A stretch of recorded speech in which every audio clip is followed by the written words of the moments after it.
आज समय रहते अपने सपनों के लिए मेहनत कर लो, वरन कल आपको अपने ज़रूरतों के लिए मेहनत करना पड़ेगा। तो हेलो दोस्तों, कैसे हैं आप लोग? आशा करते हैं कि आप लोग अच्छे ही होंगे। सो चलते हैं आज के इस नए लेक्चर की ओर, जहां पे मैं आपको पिछले लेक्चर में मैंने जो भी पढ़ाया है समतल दर्पण के गुण के बारे में, उसको रिवाइज करते हुए मैं आगे समतल दर्पण से संबंधित कुछ नए गुण के बारे में चर्चा करूंगा।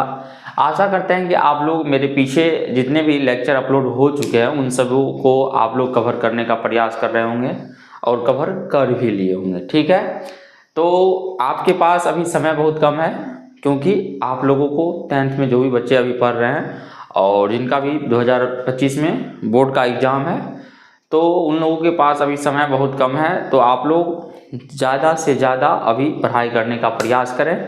ठीक है, और जहाँ तक साइंस का बात रहा, तो साइंस में मैं पढ़ा ही रहा हूँ। आप लोग ऐसे ही हमसे जुड़े रहिए, ताकि आप लोगों का पढ़ाई एक निश्चित स्तर तक, एक निश्चित लेवल तक पहुंच जाए, जहां से आप अपने एग्जाम में ज़्यादा से ज़्यादा नंबर स्कोर कर पाइएगा। ठीक है, तो चलते हैं आज के इस नए सीरीज की ओर, जहां पे मैं आपको समतल दर्पण से संबंधित नए गुणधर्मों के बारे में बताऊंगा, समतल दर्पण से संबंधित नए प्रॉपर्टीज़ के बारे में बताऊंगा। पिछले क्लास में मैंने दर्पण के बारे में सबसे पहले उसके परिभाषा के बारे में बताया था कि दर्पण क्या है। उसके बाद मैंने दर्पण के प्रकार के बारे में बताया था कि दर्पण कितने प्रकार के होते हैं।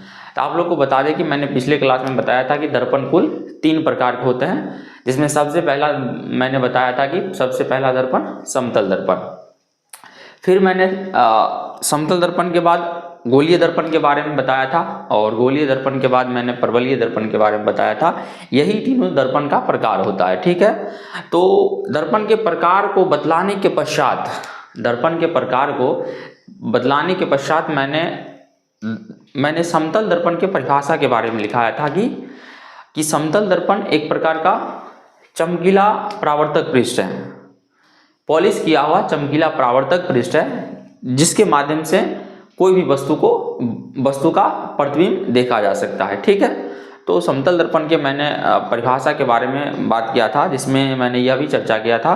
वैसे मैंने दर्पण के परिभाषा के बारे में बताया था कि दर्पण एक पॉलिश किया हुआ चमकीला परावर्तक पृष्ठ है। उसके बाद मैंने समतल दर्पण के परिभाषा के बारे में यह बात किया था कि वैसा दर्पण जिसको स्पर्श करने पर उसका परावर्तक सतह समतल प्रतीत होता है, तो ऐसे दर्पण को क्या कहते हैं? तो ऐसे दर्पण को हम समतल दर्पण कहते हैं। समतल दर्पण का परिभाषा का चर्चा करने के पश्चात मैंने समतल दर्पण से बने प्रतिबिंब के गुणधर्मों के बारे में चर्चा कर रहे थे, जिसमें मैंने पिछले क्लास में शायद 2 या 3 गुणधर्मों के बारे में चर्चा किया था। जिसमें सबसे पहला गुणधर्म मैंने बताया था कि समतल दर्पण से बना प्रतिबिंब का आकार या ऊंचाई, समतल दर्पण से बने प्रतिबिंब का आकार या ऊंचाई वस्तु के आकार या ऊंचाई के ठीक बराबर होता है। ठीक है, तो ये मैंने समतल दर्पण से बने प्रतिबिंबों का पहला गुणधर्म बताया था, या समतल दर्पण का सबसे पहला गुणधर्म बताया था। ठीक है,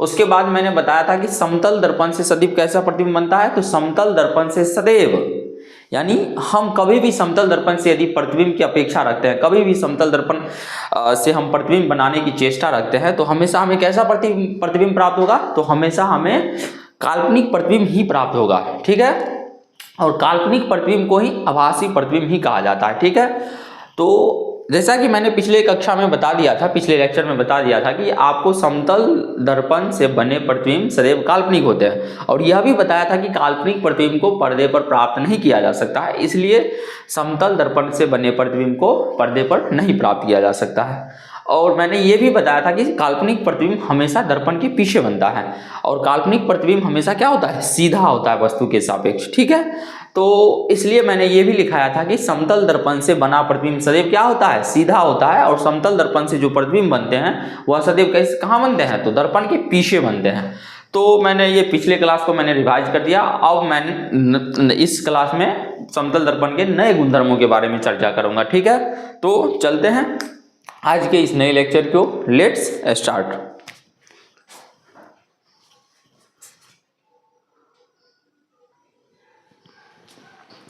अब मैं समतल दर्पण से बने प्रतिबिंब के चौथे गुणधर्मों के बारे में चर्चा करूंगा।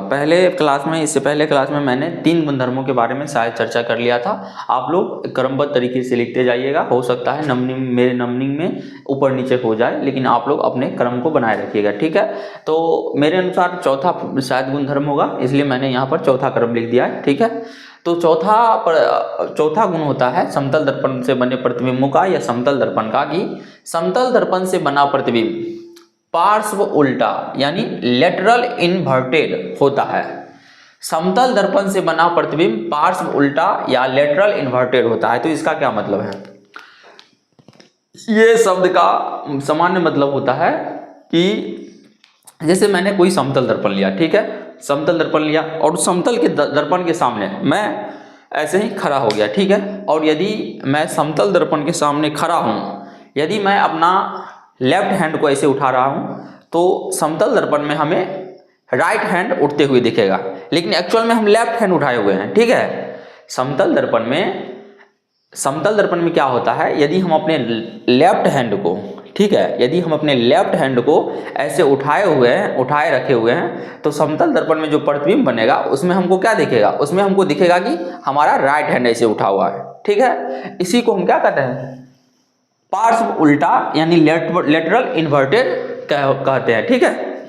तो आप लोग इस चीज को एक बार और ध्यान दीजिएगा कि समतल दर्पण से बना प्रतिबिंब कैसा होता है? पार्श्व उल्टा या लेटरल इन्वर्टेड होता है।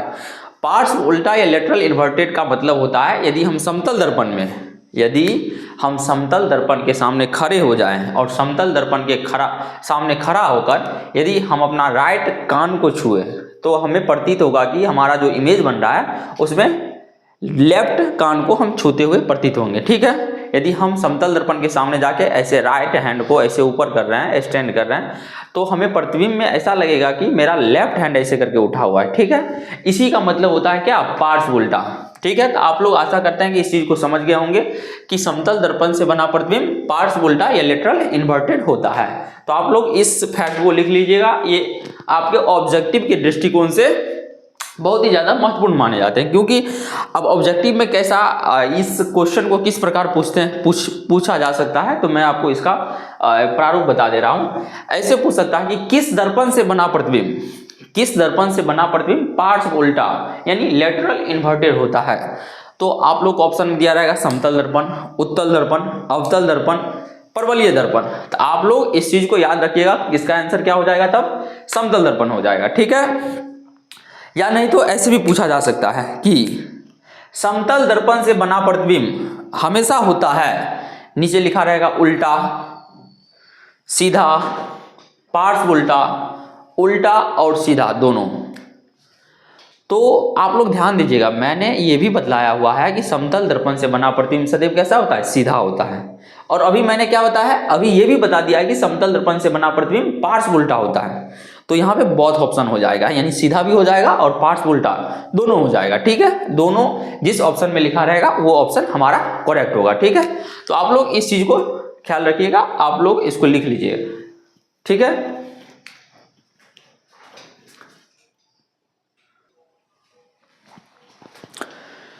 अब हम समतल दर्पण से संबंधित 5वें गुणधर्मों के बारे में चर्चा करेंगे। आप लोग अभी तक समतल दर्पण से संबंधित गुणधर्मों के बारे में मैंने जो पढ़ाया है, कहीं ना कहीं आप लोग दूसरे संस्थान या दूसरे यूट्यूब चैनल पर भी ऐसे पढ़े जरूर होंगे, लेकिन ये जरूर होगा कि हमारे पढ़ाने में और कोई दूसरा जब आपको पढ़ाए होंगे तो उनमें आपको अंतर जरूर दिखेगा, कहीं ना कहीं कंटेंट के क्वालिटी का अंतर दिखेगा। तो आप लोग, मैं जिस प्रकार कंटेंट आपको प्रोवाइड कर रहा हूं उस प्रकार का कंटेंट आपको मेरे ख्याल से कहीं अदर प्लेटफॉर्म पे आपको उपलब्ध नहीं करवाया जाता होगा, ठीक है। तो मैं आपको क्रमबद्ध तरीके से सारा कुछ बतलाते जा रहा हूँ और कहीं ना कहीं ये सब जो फैक्ट हैं वो आपके एग्जामिनेशन में ऑब्जेक्टिव के दृष्टिकोण से बहुत ही ज़्यादा महत्वपूर्ण है, ठीक है। तो मैं ऑब्जेक्टिव को ध्यान में रखकर भी आप लोगों को थ्योरी करवाता हूं, ताकि आपके एग्जाम में यदि सब्जेक्टिव क्वेश्चन पूछे तो सब्जेक्टिव क्वेश्चन बने ही बने, और साथ ही साथ उससे संबंधित कोई ऑब्जेक्टिव क्वेश्चन भी पूछा जाए तो आप लोग उस ऑब्जेक्टिव क्वेश्चन को बनाने में भी सक्षम रहे, ठीक है। तो मैं आपको समतल दर्पण से संबंधित 5वें गुणधर्मों के बारे में पहले चर्चा करता हूं। तो 5वां गुणधर्म है समतल दर्पण से बना प्रतिबिंब दर्पण के उतना ही पीछे दूरी पर बनता है जितना दूरी पर वस्तु दर्पण के सामने रखा रहता है। अर्थात समतल दर्पण में बिंब दूरी बराबर प्रतिबिंब दूरी। अब इसका मतलब क्या होता है, तो मैं आपको इसका मतलब समझाता हूँ। एक बार और इसको पढ़ लेते हैं। समतल दर्पण से बना प्रतिबिंब, समतल दर्पण से बना प्रतिबिंब दर्पण के उतना ही पीछे दूरी पर बनता है। मैंने आपको इससे पहले फैक्ट में बता दिया कि समतल दर्पण से जो भी प्रतिबिंब बनेंगे वे सभी कहाँ बनेंगे, दर्पण के पीछे बनेंगे। अब दर्पण के पीछे बनने का क्या मतलब है, तो इसका आपका इसके बारे में दर्पण के पीछे प्रतिबिंब क्यों बनते हैं, इसके बारे में कॉन्सेप्ट मैं आपको जब प्रतिबिंब पढ़ाऊंगा वहां पे बतलाऊंगा। लेकिन फिर भी इन सब चीज़ों के बारे में मैं थोड़ा चर्चा यहीं पे कर दे रहा हूँ। मान लीजिए ये कोई समतल दर्पण है, ठीक है। अभी तो ये समतल दर्पण नहीं है क्योंकि इस पर कोटिंग नहीं किया गया है। ये क्या है, ये पॉलिश कर देते हैं, पीछे से हम क्या करते हैं, इस पर हम पॉलीपेंट कर देते हैं, ठीक है। तो ये क्या हो गया, ये हो गया उसका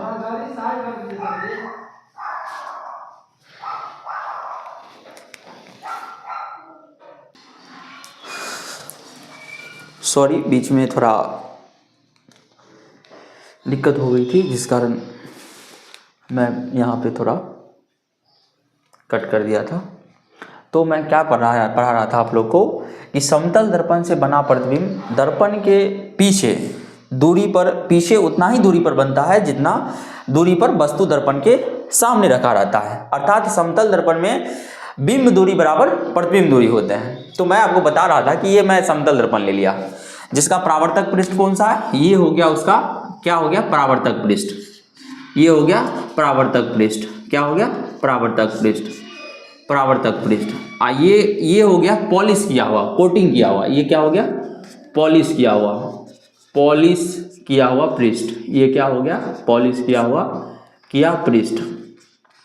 तो मैं ये एक समतल दर्पण लिया। समतल दर्पण का परावर्तक सतह कैसा होता है, समतल होता है। ये देख सकते हैं आप लोग कि ये कोई एक समतल दर्पण है जिसका परावर्तक पृष्ठ कैसा है, समतल है।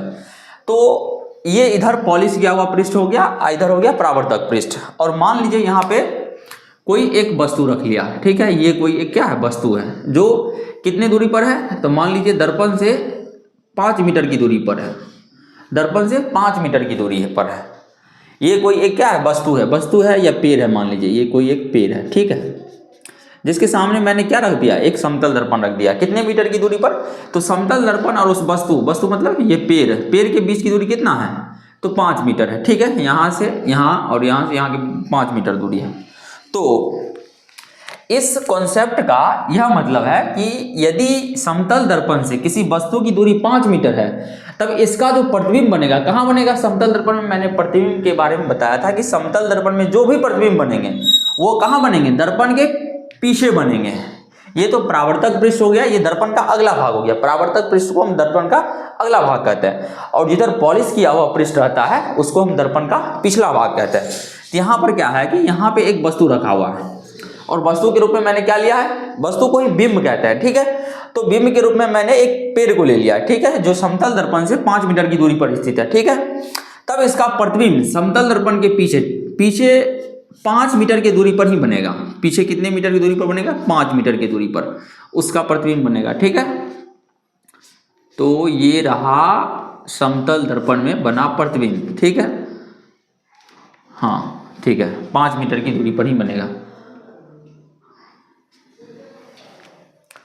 हालांकि ये आपको देखने में थोड़ा छोटा लग रहा होगा, ये यहाँ का डिस्टेंस, तो आप लोग मैनेज कर लिए, मान लीजिएगा कि ये भी 5 मीटर की दूरी पर ही है, ठीक है। तो मैं यही आपको कॉन्सेप्ट बता रहा था कि समतल दर्पण से बना प्रतिबिंब दर्पण के पीछे, दर्पण के उतना ही पीछे दूरी पर बनता है जितना दूरी पर वस्तु दर्पण के सामने रखा रहता है। अर्थात समतल दर्पण में बिंब दूरी या प्रतिबिंब, बिंब दूरी बराबर प्रतिबिंब दूरी। बिंब दूरी मतलब ये वस्तु की दूरी दर्पण से कितना है और प्रतिबिंब दूरी मतलब दर्पण से प्रतिबिंब की दूरी कितना है। तो आप लोग समझ गए होंगे, आशा करते हैं।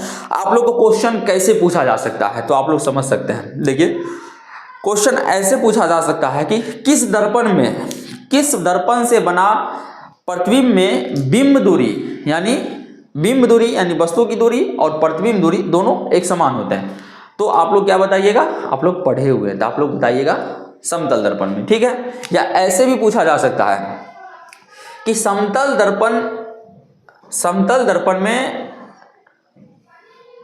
दर्पण से बना प्रतिबिंब दर्पण के पीछे ठीक उतना ही दूरी पर बनता है जितना दूरी पर वस्तु, आगे आपको ऑप्शन दे देगा, जितना ही दूरी पर वस्तु दर्पण के सामने रखा रहता है, जितना दूरी पर वस्तु दर्पण के सामने अधिक दूरी पर रखा रहता है, वस्तु दर्पण के सामने कम दूरी पर रखा रहता है। तो आप लोग ऑप्शन में क्या मारिएगा, तो वस्तु जितना दूरी पर वस्तु रखा रहेगा उतना ही दूरी पर प्रतिबिंब रखा रहेगा, ठीक है, तो समान दूरी पर रखा रहेगा, ठीक है। तो ऑप्शन में आप लोग ऐसे करके चूज करके आप इस कॉन्सेप्ट के अनुसार आंसर दे दीजिएगा, ठीक है।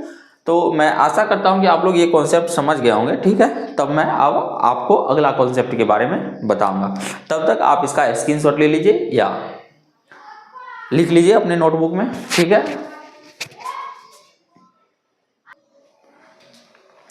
अब मैं समतल दर्पण से संबंधित छठे गुणधर्मों के बारे में चर्चा करूंगा, ठीक है। तो छठे गुणधर्मों के बारे में मैं चर्चा कर लेता हूं। व्यक्ति विशेष का समतल दर्पण से पूरा प्रतिबिंब प्राप्त करने के लिए समतल दर्पण की लंबाई या ऊंचाई उस व्यक्ति विशेष के लंबाई या ऊंचाई का कम से कम आधी होना चाहिए। अब इस लिखे गए फैक्ट का क्या मतलब है, तो इसका सामान्य सा मतलब ये है कि कोई यदि 5 फीट का व्यक्ति है, ठीक है, मान लीजिए कोई 5 फीट का व्यक्ति है, ठीक है, समझ लीजिएगा कोई व्यक्ति है, ठीक है, 5 फीट का व्यक्ति है, ठीक है। तो इस 5 फीट के व्यक्ति को, इस 5 फीट के व्यक्ति का पूरा प्रतिबिंब प्राप्त करने के लिए समतल दर्पण का जो ऊंचाई होना चाहिए या लंबाई होना चाहिए, कम से कम कितना होना चाहिए, इस व्यक्ति का आधा होना चाहिए। अगर यह व्यक्ति कितना फीट का है, 5 फीट का है, ठीक है, तो समतल दर्पण का ऊंचाई या लंबाई कितना होना चाहिए, तो उसका आधा होना चाहिए, यानी 2.5 फीट का होना चाहिए, 2.5 फीट का होना चाहिए। तो इसका कहने का मतलब ये है, व्यक्ति विशेष मतलब कोई व्यक्ति, ठीक है, कोई व्यक्ति का समतल दर्पण से पूरा प्रतिबिंब प्राप्त करने के लिए, यानी कोई व्यक्ति 5 फीट का है और चाह रहा है कि मैं उस दर्पण में पूरा मेरा शरीर दिखे, पूरा मेरा प्रतिबिंब उस दर्पण में आए, तो उसके लिए जरूरी है कि समतल दर्पण की ऊंचाई कम से कम कितनी होनी चाहिए या समतल दर्पण की लंबाई कम से कम कितनी होनी चाहिए, तो 5 फीट के व्यक्ति के लिए 2.5 फीट की लंबाई होना चाहिए उसके लिए। तो यही कहा गया है कि व्यक्ति विशेष का समतल दर्पण से पूरा प्रतिबिंब प्राप्त करने के लिए समतल दर्पण की ऊंचाई या लंबाई उस व्यक्ति विशेष के लंबाई या ऊंचाई का कम से कम आधी होना चाहिए, ठीक है। तो आशा करते हैं कि आप लोग इस फैक्ट को समझ गए होंगे। तो चलते हैं अब नए फैक्ट की ओर, ठीक है। तो तब तक आप लोग इसको नोट कर लीजिए या नहीं तो स्क्रीनशॉट ले लीजिए, नोट कर लीजिएगा।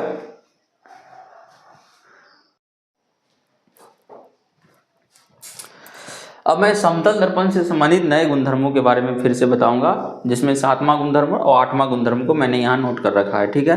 तो 7वां गुणधर्म के बारे में मैं सबसे पहले आपको जिक्र कर दे रहा हूँ। यदि कोई व्यक्ति या वस्तु समतल दर्पण की ओर भी वेग से गतिशील है तो समतल दर्पण में उस वस्तु या व्यक्ति का प्रतिबिंब दुगुनी वेग यानी 2v वेग से गतिशील प्रतीत होंगे।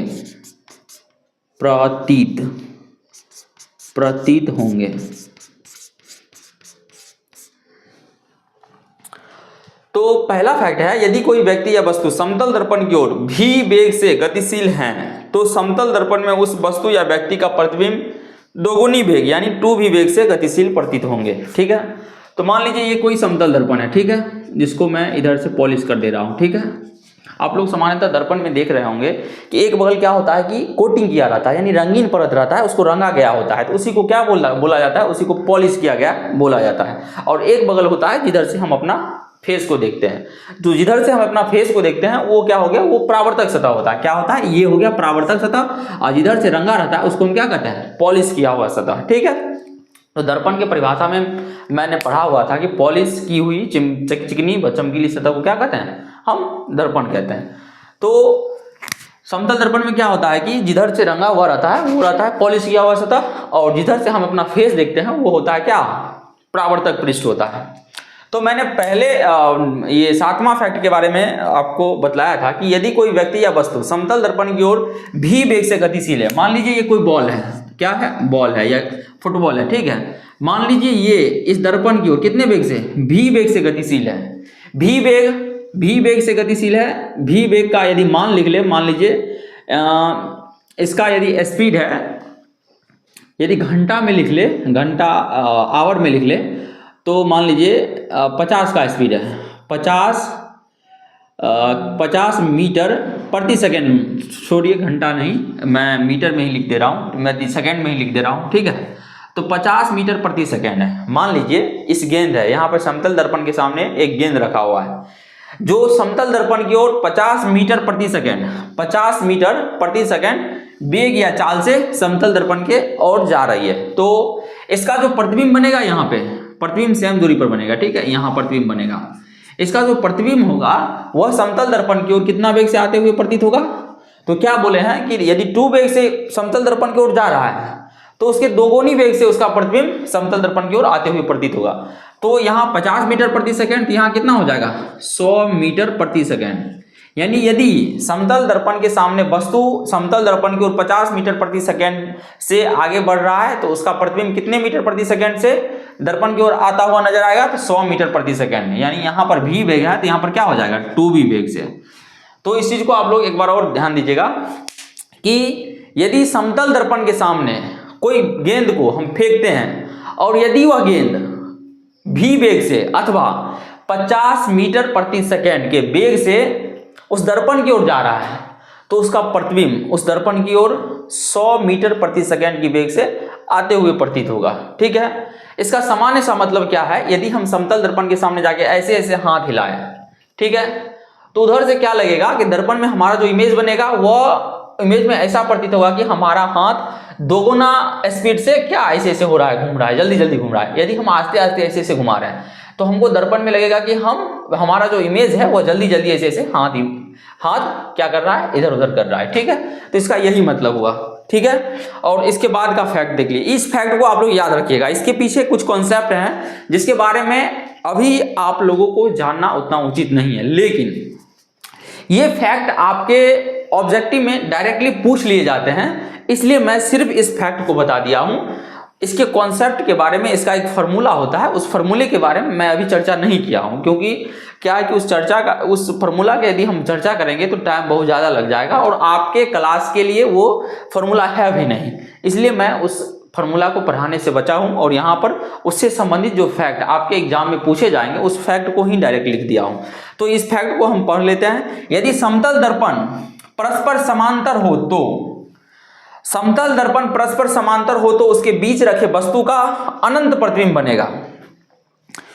यदि समतल दर्पण परस्पर समांतर हो, तो परस्पर समांतर होने का क्या मतलब है, मान लीजिए, रुकिए जस्ट 2 मिनट, देखिए मान लीजिए ये एक समतल दर्पण है, ठीक है, ये भी एक समतल दर्पण है, ठीक है। इसको यदि हम ऐसे रख रहे हैं, इसका ये परावर्तक सतह हो गया, ये भी परावर्तक सतह हो गया, इसको हम यदि ऐसे रखे हुए हैं, 2 दर्पण को यदि हम ऐसे करके रखे हुए हैं, ठीक है, इसके बीच में यदि हम कोई, इसको हम समांतर कहते हैं, ठीक है, 2 वस्तु यदि 2 दर्पण या 2 वस्तु यदि ऐसे रखा हुआ है, ठीक है, तो इसको हम क्या कहेंगे, एक दूसरे के समांतर कहेंगे।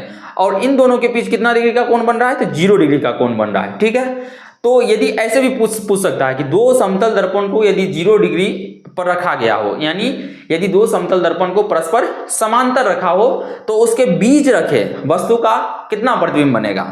ऐसे यदि कोई दर्पण 2 रखा हुआ है, समतल दर्पण, और उसके बीच में यदि कोई वस्तु रखा गया है तो उस वस्तु का कितना प्रतिबिंब होगा, तो उस वस्तु का अनंत प्रतिबिंब बनेगा। अनंत मतलब होता है जिसका कोई अंत नहीं हो, यानी बहुत सारे प्रतिबिंब बनेगा जिसका कोई गिनती नहीं है, ठीक है। इस फैक्ट को आप लोग याद रख लीजिएगा। तो एक बार और सुनिएगा, यदि 2 समतल दर्पण परस्पर समांतर रखा हो अथवा 2 समतल दर्पण 0 डिग्री के कोण पर रखा हो, यानी परस्पर समांतर रखा हो, तो उसके बीच रखे वस्तु का कितने प्रतिबिंब बनेंगे, अनंत प्रतिबिंब बनेंगे। तो ये फैक्ट आप लोग याद रखिएगा। और दूसरा फैक्ट रखिए, दूसरा फैक्ट को देख लीजिए, यदि 2 समतल दर्पण परस्पर लंबवत हो, लंबवत कहने का मतलब है कि ये एक समतल दर्पण मान लीजिए, ये दूसरा समतल दर्पण मान लीजिए, और दोनों समतल दर्पण को ऐसे रखा गया है, इसको कहते हैं क्या, परस्पर लंबवत। यानी 90 डिग्री का कोण यदि 2 समतल दर्पण के बीच बनता है, तब इस स्थिति में, यानी जब 2 समतल दर्पण को परस्पर लंबवत रखा गया हो, यानी 90 डिग्री के साथ रखा गया हो, तब इसके बीच रखे वस्तु का कितना प्रतिबिंब बनेगा, तो तो इस चीज को आप फैक्ट के रूप में याद रखिएगा कि केवल 3 ही प्रतिबिंब बनेंगे उसके बीच, उसके लिए केवल कुल 3 ही प्रतिबिंब बनेंगे। यदि 2 समतल दर्पण परस्पर लंबवत हो तो उसके बीच रखे वस्तु का कुल 3 प्रतिबिंब बनेंगे।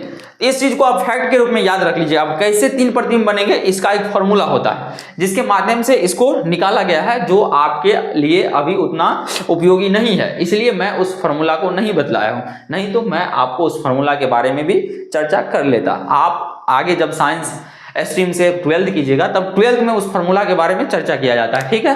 हालांकि 12th में भी बहुत कम चर्चा किया जाता है, लेकिन फिर भी मैं आपको कॉन्सेप्ट 12th वाला कॉन्सेप्ट भी यहाँ पे कुछ दिया हूँ, ताकि आपके एग्जाम में ऑब्जेक्टिव से रिलेटेड यदि समतल दर्पण से संबंधित कोई भी क्वेश्चन पूछे तो आपके एग्जाम में कोई भी सवाल छूटने वाला नहीं है, ठीक है। तो ये समतल दर्पण से संबंधित इतना सारे मैं 8 विशेषताएं बताया हूं, ठीक है। और सभी विशेषताओं को आप अपने नोटबुक में अच्छे से नोट कर लीजिएगा और अच्छे से याद रख लीजिएगा, क्योंकि आपके एग्जामिनेशन के दृष्टिकोण से ये बहुत ही ज़्यादा महत्वपूर्ण है, ठीक है। और ऑब्जेक्टिव के लिए तो बहुत ही ज़्यादा महत्वपूर्ण है। अब मैं अगले लेक्चर में आपको समतल दर्पण का क्या उपयोग है, ठीक है, तो समतल दर्पण के उपयोग के बारे में बता दूंगा, ठीक है, क्योंकि समतल दर्पण के उपयोग से संबंधित भी क्वेश्चन पूछ लिए जाते हैं, सब्जेक्टिव में हो अथवा ऑब्जेक्टिव में हो। इसलिए मैं अगले लेक्चर में आपको समतल दर्पण से संबंधित कुछ और उदाहरण दूंगा, अथवा उसका डेली लाइफ में क्या उपयोग है, तो उसके बारे में मैं आपको बतलाऊंगा, ठीक है। तो आप लोग आशा करते हैं कि ये चीजें जो है आप लोग समझ गए होंगे और बारीक तरीका से आप लोग इसको याद भी करते होंगे, ठीक है। तो चलते हैं, आज का क्लास यहीं तक। जय हिंद।